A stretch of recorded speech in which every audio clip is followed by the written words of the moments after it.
Oh, Jean-Paul, I'm so worried about your safety out in the countryside. Mama, you should worry more about me in this noisy, dirty city. No, I'm determined to enjoy the great outdoors. I just can't help worrying about mon petit baby. Mama, I am not your little baby. You will always be my little baby.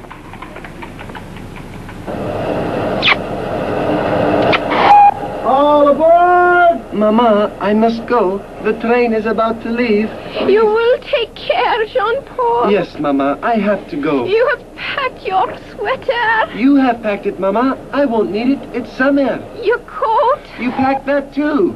All aboard! Mama! Oh, eat your vegetables. Yes, Mama. Wow! Keep warm. Right? Come back in time for school. Watch your step.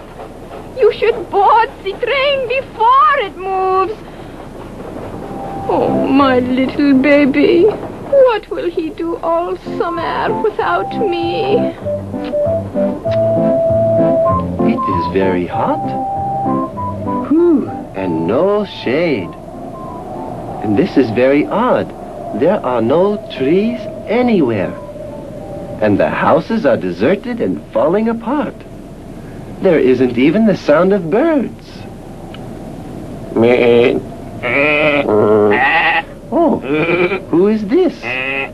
Good day, young man. How are you today? Well, very hot, sir. Oh, today is much cooler than usual.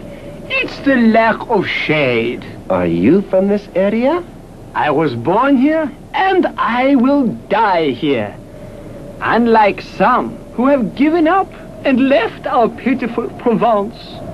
I guess there's nothing to be done. I once thought so too. But while there is life, there is hope. You might be surprised, young man, what could happen. By the way, where are you staying for the night? I have no place yet. Is there any inn? You don't stay at an inn. You stay at my house. It is seldom I have any visitors. My little cottage is just over the hill. Why, thank you. You are very kind. That's all right. Don't go away! So, the young traveler went to the humble cottage of the old shepherd that night. But before we go on with the show, here's Jack with the song. Love wasn't put in your heart to stay. Love isn't love till you give it away. Look for someone to make happy, and then happiness will find you. A little love goes a long, long way and helps everyone have a brighter day. So if you feel sad, don't feel bad. A little love will make you glad. Love wasn't put in your heart to stay. Love isn't love till you give it away. Look for someone to make happy, and then happiness will find you.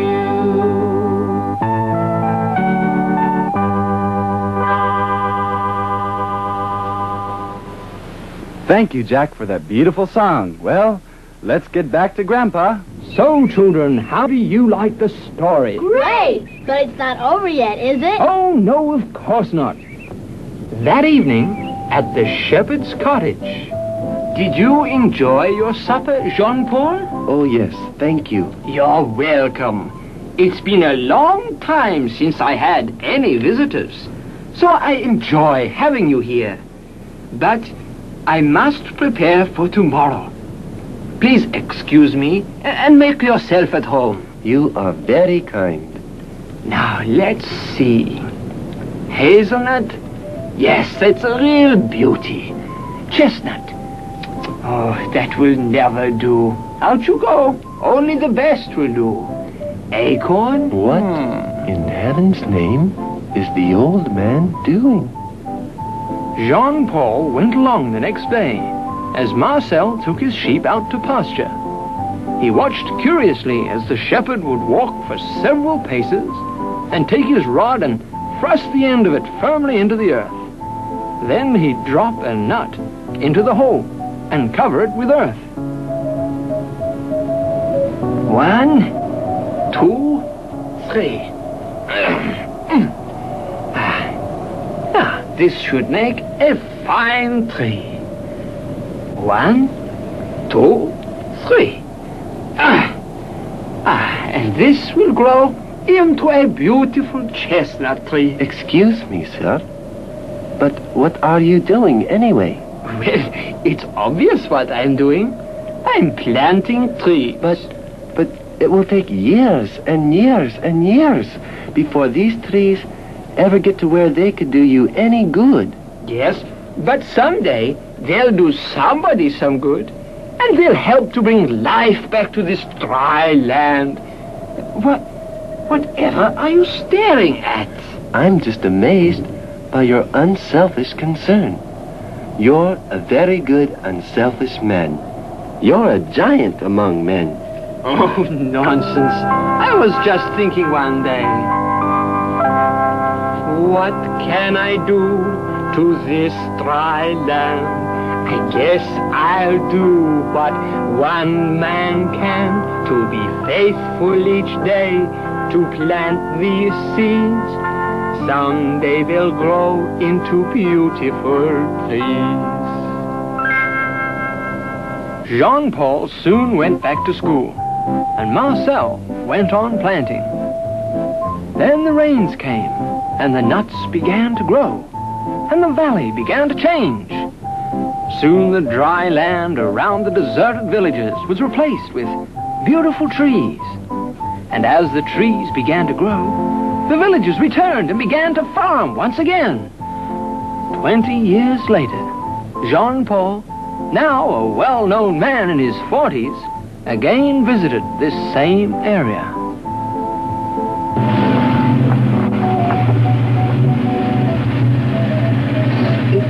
It's amazing. It's beautiful. Life has begun again.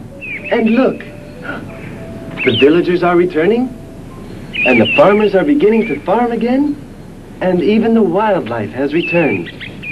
Oh, hello. Do you live in this valley? I do, and God be thanked for it. My wife and I went away for many years, but one man has brought life where there was none.